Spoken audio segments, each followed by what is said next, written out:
Hi, hello, నమస్తే మిత్రులారా. ఇక మరొక ఆందోళన కలిగించే ఇక్కడ ఒక విషయం తెలుస్తుంది.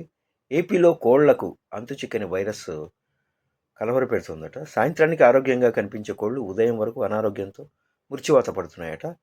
ఇలా ఉమ్మడి పశ్చిమ గోదావరి జిల్లాలో రోజుకు వేల సంఖ్యలో కోళ్లు మృత్యువాత పడుతున్నాయట. దీంతో లక్షల రూపాయల నష్టం వస్తుందని కోళ్ల అపారాల నిర్వాహకులు ఆందోళన వ్యక్తం చేస్తున్నారు. నిజమే కదా. ఇది H15N వైరస్ లక్షణాలతోనే ఉమ్మడి పశ్చిమ గోదావరి జిల్లాలో రోజుకు వేల సంఖ్యలో కోళ్లు మరణిస్తున్నాయని తెలుస్తుంది. డిసెంబర్లోనే ఈ వైరస్ మొదలైంది. సంక్రాంతి సమయంలో అంటే జనవరి 13 వరకు ఈ వైరస్ విజృంభించింది. ఈ వైరస్ కారణంగా ఇప్పటికే 40 లక్షల కోళ్లు చనిపోయి ఉంటాయని ఒక అంచనా. దీంతో పౌల్ట్రీ రైతులు తీవ్రంగా నష్టపోతున్నారు. ఎస్, కోళ్లకు ఈ H15N వైరస్ రావటం ఇదే తొలిసారేం కాదు. 2012, 20లో కూడా ఇదే తరహాలో వైరస్ వ్యాపించింది.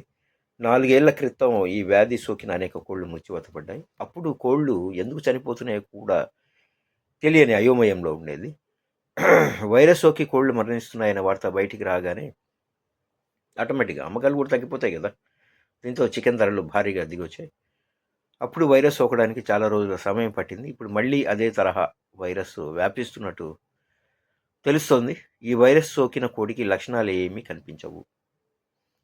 ఎప్పట్లాగే ఆరోగ్యంగా తిరుగుతున్నట్టే కనిపించి ఉన్నట్టుండి చనిపోతుందట. ఈ వైరస్ సోకితే దాని ప్రభావం నేరుగా గుండెపైనే ఉంటుందని పశు వైద్యులు చెప్తున్నారు. వైరస్ సోకిన కోడికి గుండెల నిండా నీరు పట్టేయడం వల్ల గుండెపోటు వంటిది సంభవించి చనిపోతాయని వాళ్ళు పేర్కొంటూ ఉన్నారు. వైరస్ సోకిన కోడిని గుర్తించి వ్యాక్సిన్ వేసిన ఫలితం ఏమాత్రం ఉండదని అంటున్నారు వాళ్ళు.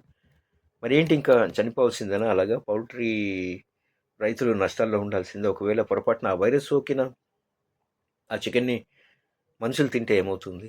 దానికి జాగ్రత్త ఏం లేదా? వైద్య నిపుణులు ఒకసారి ఏదైనా కనుక్కోవాలి. లేకపోతే చాలా ఇబ్బంది అవుతుంది కదా.